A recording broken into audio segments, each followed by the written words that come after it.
ওপৰত ৰাজু ব্ৰহ্ম নামৰ ল'ৰা এজনক দৈমুগুৰি গাঁৱৰ পৰা তেওঁক পিক আপ কৰা হ'ল আৰু তেখেতক সোধপোছ কৰা তেওঁ এজন MDMP কেডাৰ কথা ক'লে যিজন পুলিচ অলৰেডি দুদিন আগতে ধৰা পৰিছে সুনীলৰ তো তেওঁ মানে এছ'চিয়েট হয়। আচ্ছা, তাৰপাছত তেওঁ ফাৰ্ডাৰ ইণ্ট্ৰগেশ্যনত তেওঁ হাতিয়াৰ এটা আমাক ৰিকভাৰ কৰালে। তেওঁৰ নিজৰ ঘৰৰ প্ৰেমিচৰ ভিতৰত ঘৰৰ পাছফালে তেওঁলোকৰ ফল বাগান আছে, তাতে বিভিন্ন জেগাত তেওঁ আচলতে লুকুৱাই থৈছিলে। গতিকে বিভিন্ন সঠিক ঠাইটো নোপোৱাতে বিভিন্ন জেগাত গাঁত খন্দা হ'ল।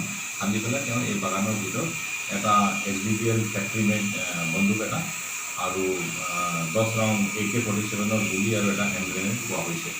তো গতিকে তেখেতে এইটো লিড কৰিছে ইণ্ডিপেণ্ডেণ্ট বিজনেছৰ সন্মুখত আৰু এইটো আমাক ৰিকভাৰ কৰাইছে। এই সংক্ৰান্তে আমি এটা কেছ লৈছোঁ। আজি তেখেতক কোৰ্টত প্ৰডিউচ কৰা হ'ব আৰু আমি ৰিমাণ্ডত ল'ম ফাৰ্ডাৰ আৰু এইটো কেছত কি আগবাঢ়ে ইনভেষ্টিগেশ্যন